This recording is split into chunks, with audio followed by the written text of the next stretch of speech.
Thanks for joining us today on Classic Mini DIY. For today's job, we're going to be doing something a little smaller. We're just going to be replacing our choke cable. Sometimes these choke cables get stuck and a little tight.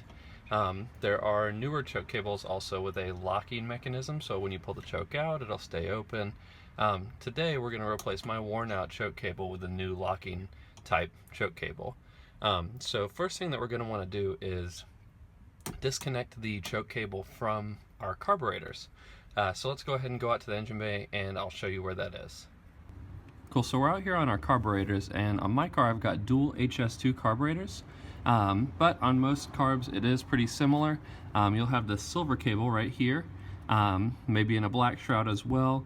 That is your choke cable. It comes down to the back of the carburetor here. If you only have a single HS2, it'll either be in this hole right here or in this hole on the side that towards the back of the dash pot.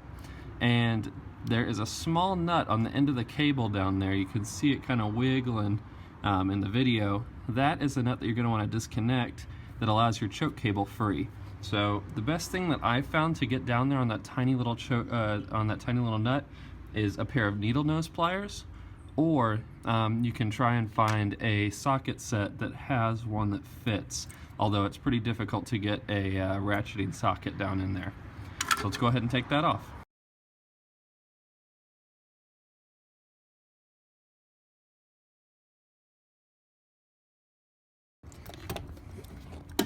Alright, so I ended up using a crazy long extension contraption here to get this little nut off.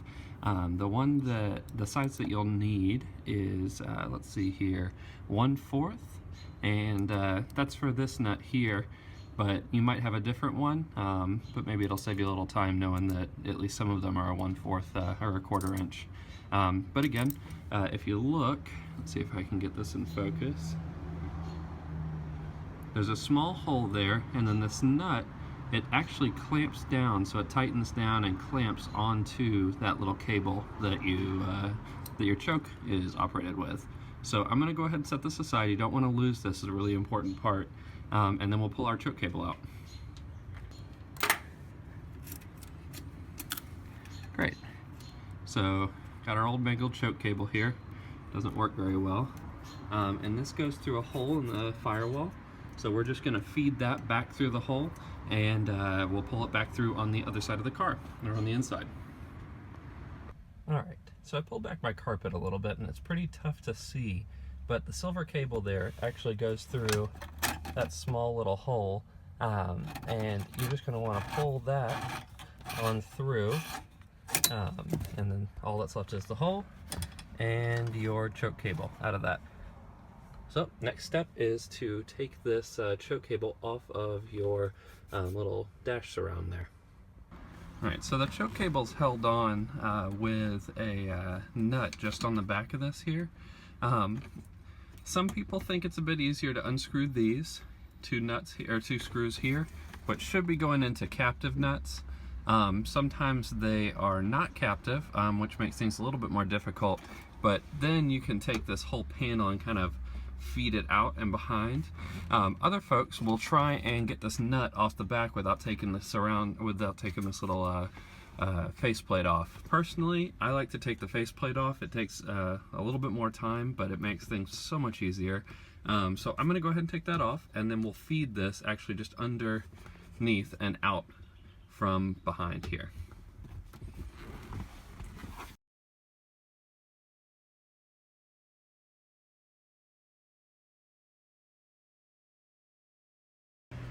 Alright, so now that we have this out a bit, I don't take this whole faceplate all the way out. I just want to be able to access this nut on the back.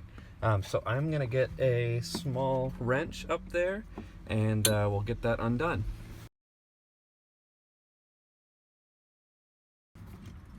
Alright, so now that we have that nut loose, we're going to want to push this faceplate actually kind of back into place for right now. And that'll allow our nut and everything to fall off. So we'll go ahead and pull that out.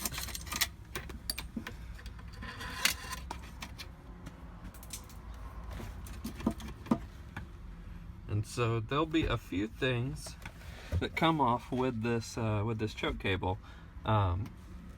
You'll have the nut that holds it on in the back, and then 2 of these kind of scraggly looking washers. These are to help you tighten it down onto the faceplate there. My second one seems to have disappeared, but rule of thumb is to go ahead and keep these just in case your new kit didn't come with one, or you lose some. It's just good to have these kind of things laying around. So let's go ahead and get our new choke cable and we'll get that installed. Great, so here we have our new cable. It is pretty much the exact same concept. This one has a locking mechanism on it, but you unscrew this nut, feed it through, and then tighten it right back up. Just opposite the steps we just performed.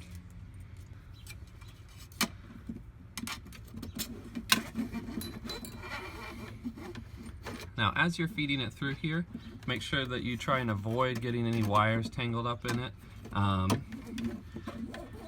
Don't want to cause any shorts or anything.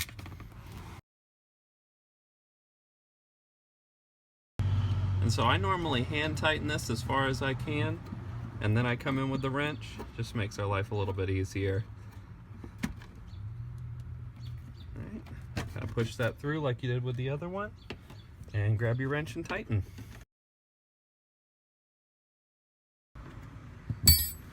Alright, once you have that tight, kind of feed this faceplate back up. And that's how it's going to work. And it has the lock as well. And so just screw these screws back in.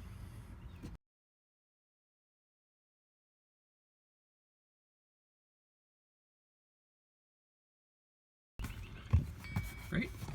So that hole that was underneath your dash, you're going to want to feed this wire back through that hole. The next step, finding it in your engine bay. If you got 2 people with you, it can be a little bit easier. You can feed it through, and as it comes out the other side, someone can grab it. Otherwise, we're just going to have to kind of fish around for it after we feed it through.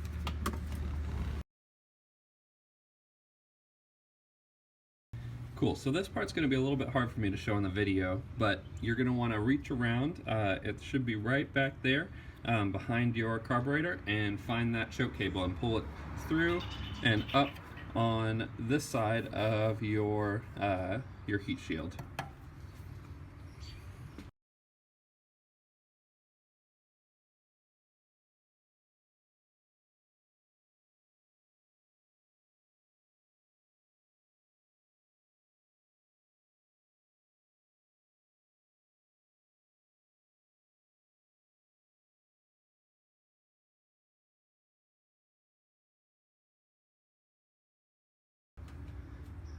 Great, so we have our choke cable on the correct side of the car now.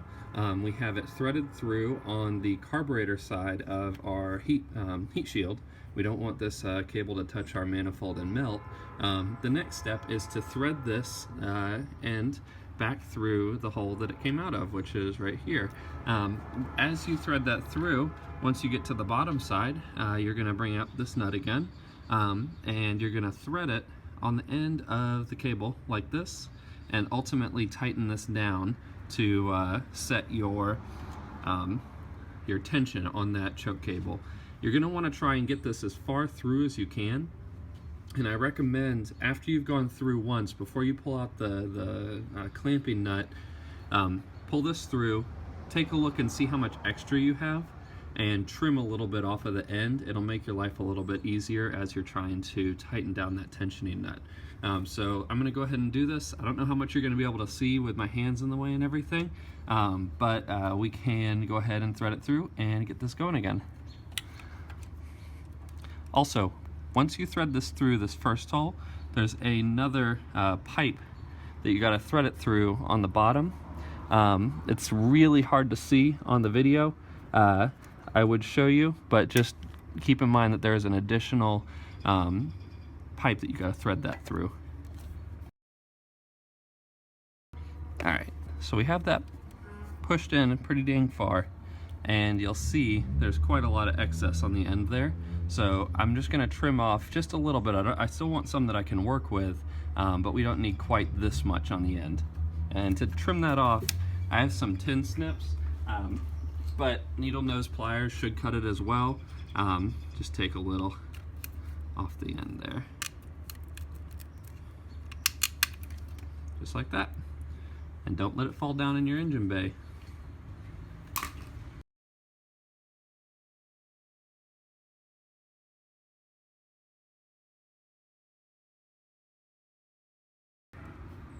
Alright, so your last step is to clamp off that cable at the bottom there. In order to do that, you're going to take your little tensioning nut and you're going to slide it onto the end of that cable. I'm going to try and point mine this direction just so that I can get my extension back in there, but if you use needle nose pliers, just kind of do what works best for you. And you're going to want to run this as close to the body of the choke assembly as you can. That's going to hold it really tight and actually make sure the choke actuates like it should.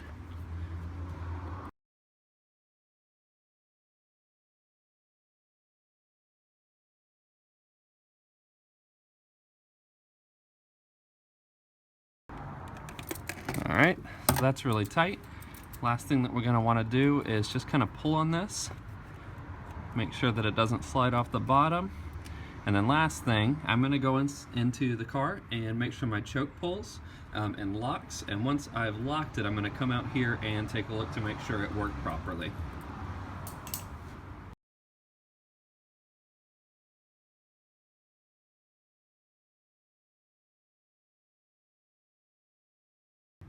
Cool, so that's it for installing your choke cable in your car. Pretty straightforward job.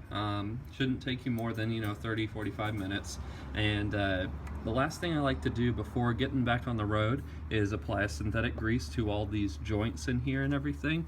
Just make sure this actuates really nicely. Right now mine's a little tight, so I'm going to apply that before I get rolling. Other than that, you should be ready to hit the road again and have an operating choke. Hope you enjoyed the video. If you have any questions, feel free to post them in the comment section below, and subscribe. Thanks.